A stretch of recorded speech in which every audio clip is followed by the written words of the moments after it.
जय हिंद साथियों। स्वागत है आप सभी का आपके अपने यूट्यूब चैनल अभ्यास गंगा में। आज के क्लास में हम भारतीय काव्य शास्त्र के 50 महत्वपूर्ण प्रश्नों को देखेंगे जो आप सभी के एग्जाम के लिए महत्वपूर्ण है। तो आप सभी लोग क्लास को पूरा देखिएगा और क्लास के अंत में बताइएगा कि आपने 50 में से कितने प्रश्न सही किए। और चैनल पर नए हैं तो चैनल को सब्सक्राइब करके बेल आइकन को प्रेस कर लीजिएगा, जिससे हमारे आने वाली वीडियो के नोटिफिकेशन सबसे पहले आप तक पहुंचे। आज का हमारा पहला क्वेश्चन है, मात्रिक छंद के कितने भेद माने जाते हैं?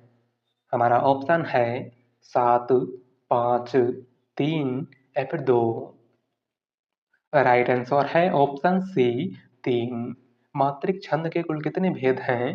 तो 3 भेद। कौन कौन से? तो आपको याद रखना है सममात्रिक छंद, अर्ध सममात्रिक छंद और विषम मात्रिक छंद। अगला क्वेश्चन, रस सूत्र की व्याख्या में किस आचार्य ने शैव दर्शन की मान्यताओं को अपनाया है?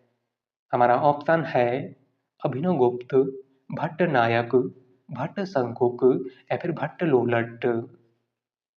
राइट आंसर है ऑप्शन ए अभिनवगुप्त। रस सूत्र की व्याख्या में इनमें से किस आचार्य ने शैव दर्शन की मान्यताओं को अपनाया है? तो अभिनवगुप्त ने। अगला क्वेश्चन, ध्वनि प्रतिष्ठापक परमाचार्य की उपाधि से विभूषित आचार्य हैं? हमारा ऑप्शन है अभिनवगुप्त, विश्वनाथ, मम्मट या फिर रुद्रट। राइट आंसर है ऑप्शन सी मम्मट। ध्वनि प्रतिष्ठापक परमाचार्य की उपाधि से विभूषित आचार्य इनमें से कौन है? तो वह है आचार्य मम्मट। अगला क्वेश्चन, छंदों के आदि प्रणेता माने जाते हैं? हमारा ऑप्शन है आचार्य भामा, आचार्य पतंजलि, आचार्य पिंगल या फिर आचार्य हेमचंद्र। राइट आंसर है ऑप्शन सी आचार्य पिंगल। छंदों के आदि प्रणेता इनमें से किसको माना जाता है? तो आचार्य पिंगल को। अगला क्वेश्चन, सांख्य दर्शन के माध्यम से रस सूत्र की व्याख्या करने वाले आचार्य हैं?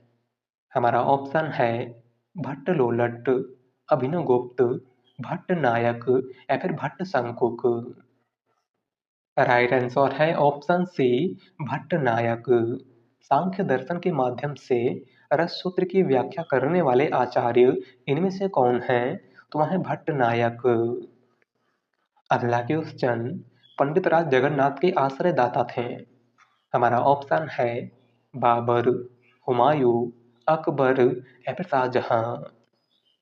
राइट आंसर है ऑप्शन डी शाहजहां। पंडित राज जगन्नाथ इनमें से किस राजा के आश्रित कवि थे? तो शाहजहां के।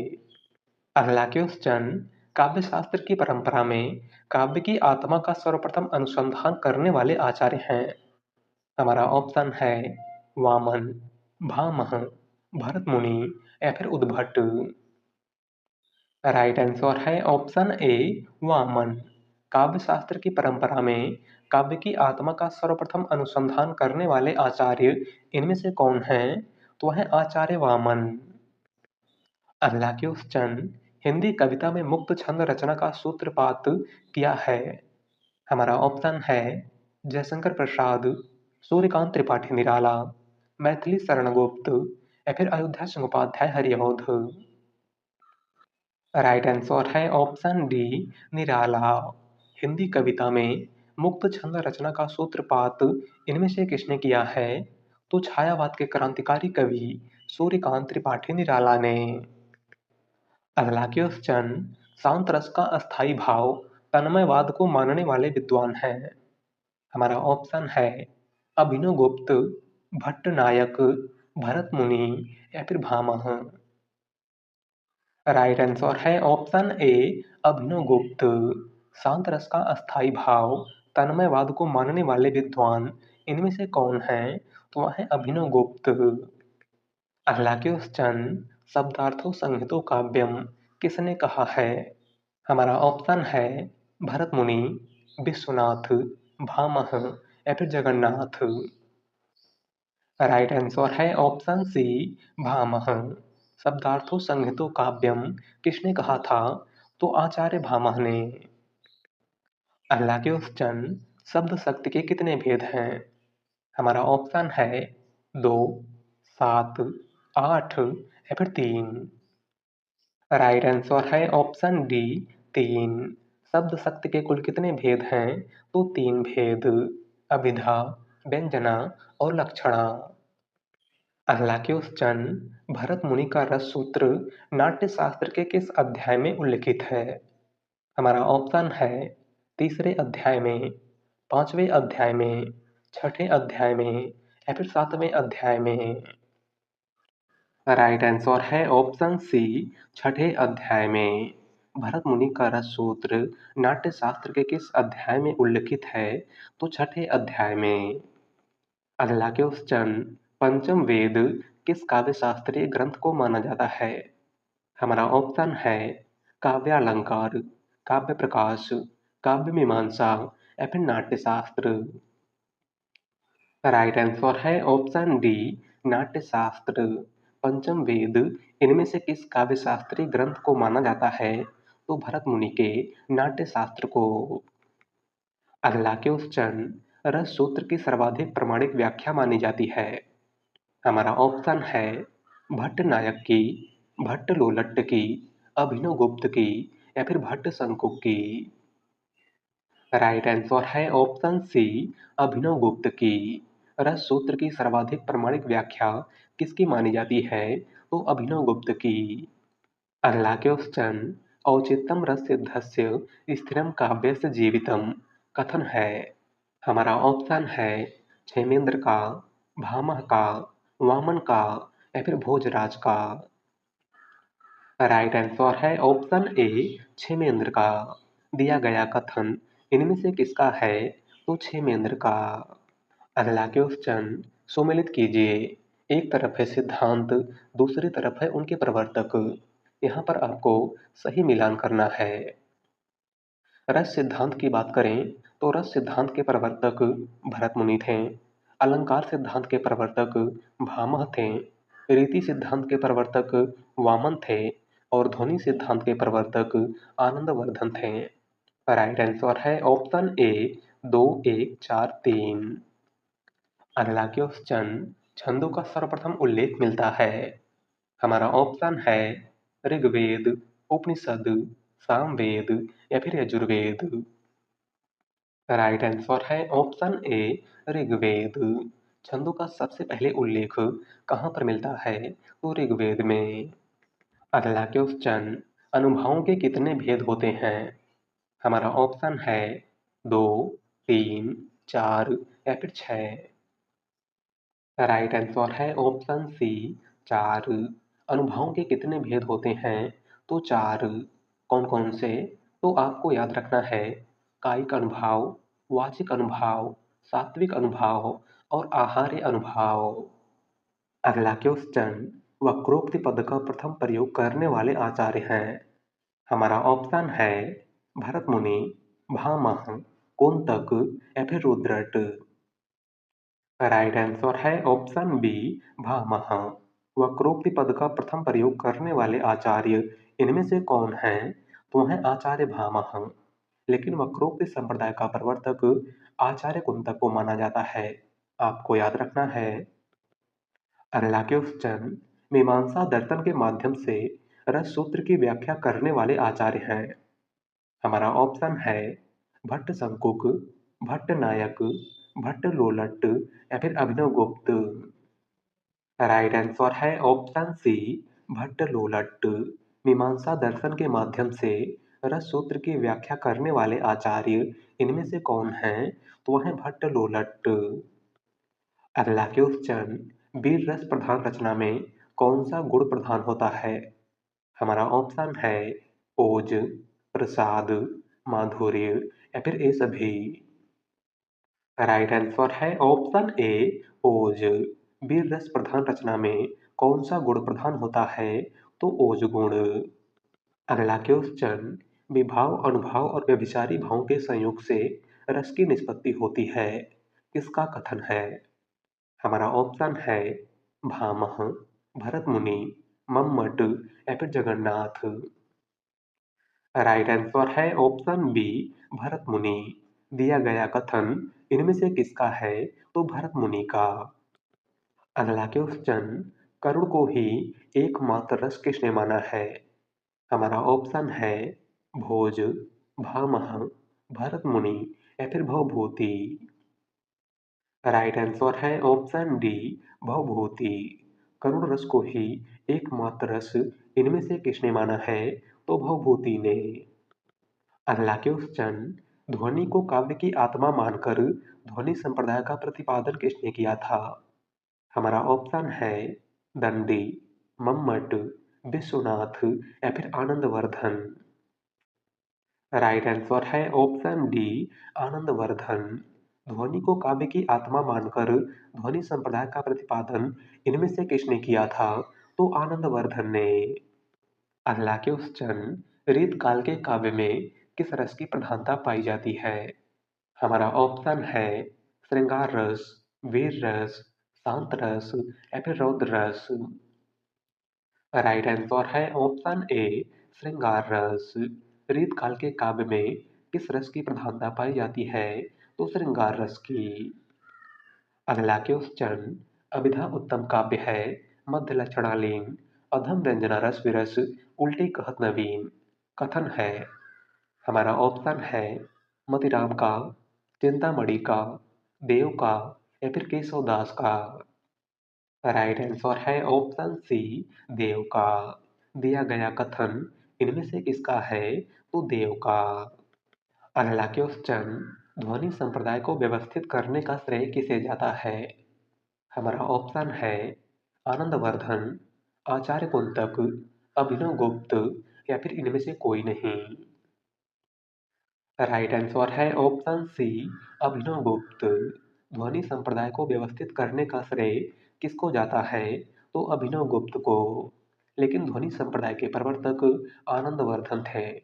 कौन थे? आनंदवर्धन। अगला क्वेश्चन, वाक्यम रसात्मकम काव्यम किसका सूत्र है?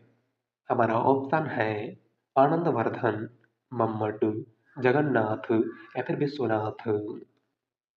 राइट आंसर है ऑप्शन डी, विश्वनाथ। वाक्यम रसात्मकम काव्यम किसका सूत्र है? तो विश्वनाथ का। अगला क्वेश्चन, रस निष्पत्ति का अर्थ अभिव्यक्ति है, किस आचार्य का कथन है?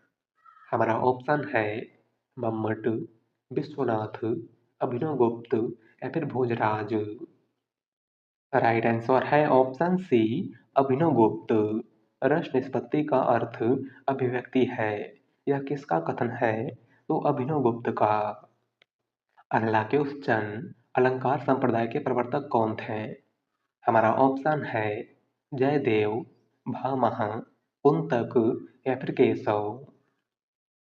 राइट आंसर है ऑप्शन बी, भामह। अलंकार संप्रदाय के प्रवर्तक इनमें से कौन थे? तो आचार्य भामह। अगला क्वेश्चन, आचार्य देव ने किस भाव को 34वां संचारी भाव कहा है? हमारा ऑप्शन है छल, स्मृति, पुलक या फिर रोमांच। राइट आंसर है ऑप्शन ए, छल। आचार्य देव ने किस भाव को 34वां संचारी भाव कहा है? तो छल को। अगला क्वेश्चन, नाट्यशास्त्र कितने अध्यायों में विभाजित है? हमारा ऑप्शन है 36, 20, 40 या फिर 25। राइट आंसर है ऑप्शन ए, 36। भरत मुनि का नाट्यशास्त्र कुल कितने अध्यायों में विभाजित है? तो 36 अध्यायों में। अगला क्वेश्चन, उत्पत्तिवाद या आरोपवाद सिद्धांत के प्रवर्तक माने जाते हैं। हमारा ऑप्शन है भट्ट शंकुक, भट्ट नायक, भामह या फिर भट्ट लोलट। राइट आंसर है ऑप्शन डी, भट्ट लोलट। उत्पत्तिवाद या आरोपवाद सिद्धांत के प्रवर्तक कौन माने जाते हैं? तो भट्ट लोलट। अगला क्वेश्चन, काव्यालंकार सूत्र के रचनाकार हैं। हमारा ऑप्शन है दंडी, भवभूति, श्रीहर्ष या फिर वामन। राइट आंसर है ऑप्शन डी, वामन। काव्यालंकार सूत्र इनमें से किसकी रचना है? तो वामन की। अगला क्वेश्चन, आचार्य भरत मुनि ने किस रस को नाट्य प्रयोग में स्वीकार नहीं किया है? हमारा ऑप्शन है शांत रस, करुण रस, भयानक रस या फिर अद्भुत रस। राइट आंसर है ऑप्शन ए शांत रस। आचार्य भरत मुनि ने इनमें से किस रस को नाट्य प्रयोग में स्वीकार नहीं किया है? तो शांत रस को। अगला क्वेश्चन, भक्ति और भावना शब्द क्रमशः व्यंजित और व्यंजना का पर्याय है, किस आचार्य का कथन है? हमारा ऑप्शन है आनंदवर्धन, विश्वनाथ, भरत मुनि या फिर रुद्रट। राइट आंसर है ऑप्शन सी भरत मुनि। दिया गया कथन इनमें से किसका है? तो भरत मुनि का। अगला क्वेश्चन, नाटक को पंचम वेद की मान्यता प्रदान की थी। हमारा ऑप्शन है भरत मुनि, विश्वनाथ, दशरथ ओझा या फिर महर्षि पाणिनि। राइट आंसर है ऑप्शन ए भरत मुनि। नाटक को पंचम वेद की मान्यता किसने प्रदान की थी? तो भरत मुनि ने। अगला क्वेश्चन, काव्य मीमांसा के लेखक हैं। हमारा ऑप्शन है रुद्रट, भामह, राजशेखर या फिर दंडी। राइट आंसर है ऑप्शन सी राजशेखर। काव्य मीमांसा इनमें से किसकी रचना है? तो राजशेखर की। अगला क्वेश्चन, काव्य का सर्वस्व कहा गया है। हमारा ऑप्शन है ध्वनि को, अलंकार को, वक्रोक्ति को या फिर रीति को। राइट आंसर है ऑप्शन बी अलंकार को। काव्य का सर्वस्व किसे कहा गया है? तो अलंकार को। अगला क्वेश्चन, औचित्यम रस सिद्धस्य स्थिरम काव्यस्य जीवितम, यह उक्ति किस आचार्य की है? हमारा ऑप्शन है आनंदवर्धन, मम्मट, क्षेमेंद्र या फिर विश्वनाथ। राइट आंसर है option C Kshemendra.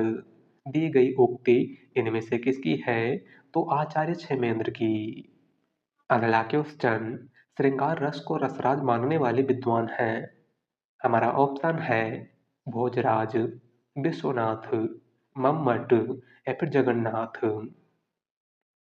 Right answer है ऑप्शन ए भोजराज। श्रृंगार रस को रसराज मानने वाले विद्वान इनमें से कौन हैं? तो वह है भोजराज। अगला क्वेश्चन, भरत मुनि के नाट्यशास्त्र में किस अलंकार का उल्लेख नहीं है? हमारा ऑप्शन है उपमा, रूपक, यमक या फिर अनुप्रास। राइट आंसर है ऑप्शन डी अनुप्रास।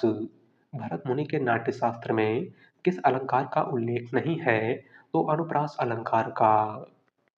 अगला क्वेश्चन, रीति संप्रदाय का प्रवर्तक किसे माना जाता है?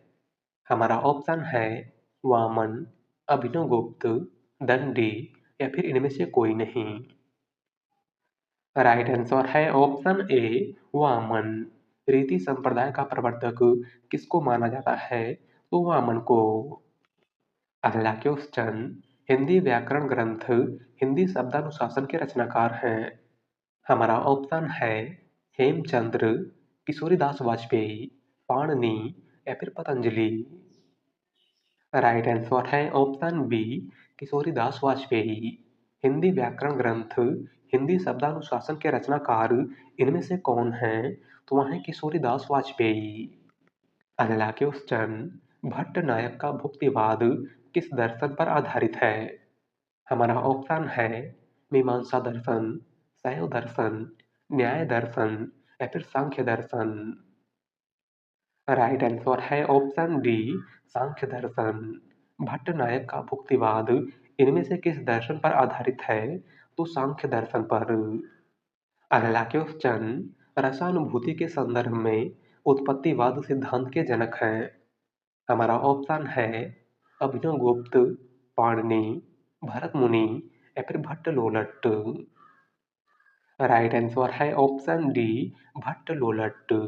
रसानुभूति के संदर्भ में उत्पत्तिवाद सिद्धांत के जनक इनमें से कौन हैं? तो वह है भट्ट लोलट। अगला क्वेश्चन, जिस शास्त्र में शब्दों के शुद्ध रूप और प्रयोग के नियमों का निरूपण होता है उसे क्या कहते हैं?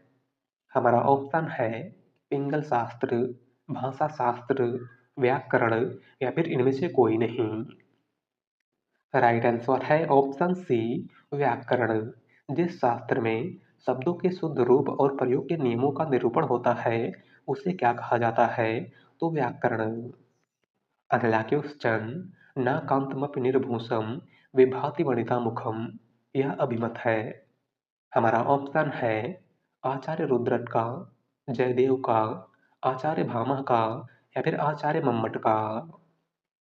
राइट आंसर है ऑप्शन सी, आचार्य भामह का। न कांतमपि निर्भूषम विभाति वनिता मुखम, यह अभिमत इनमें से किसका है? तो आचार्य भामह का। अगला क्वेश्चन और आज का लास्ट क्वेश्चन, विभाव अनुभाव व्यभिचारी संयोगी दृशा निष्पत्ति को प्रतिपादित किया है। हमारा ऑप्शन है दंडी ने, भरत मुनि ने, वामन ने या फिर अभिनव गुप्त ने। राइट आंसर है ऑप्शन बी, भरत मुनि ने। विभाव अनुभाव व्यभिचारी संयोगी दृशा निष्पत्ति को किसने प्रतिपादित किया था? तो भरत मुनि ने। तो आज के क्लास में बस इतना ही। और आप सभी लोग बताइएगा कि आपने 50 में से कितने प्रश्न सही किए हैं। वीडियो पसंद आई हो तो वीडियो को लाइक कर दीजिएगा। चैनल पर नए हैं तो चैनल को सब्सक्राइब कर लीजिएगा। मिलते हैं एक नए टॉपिक के साथ। धन्यवाद।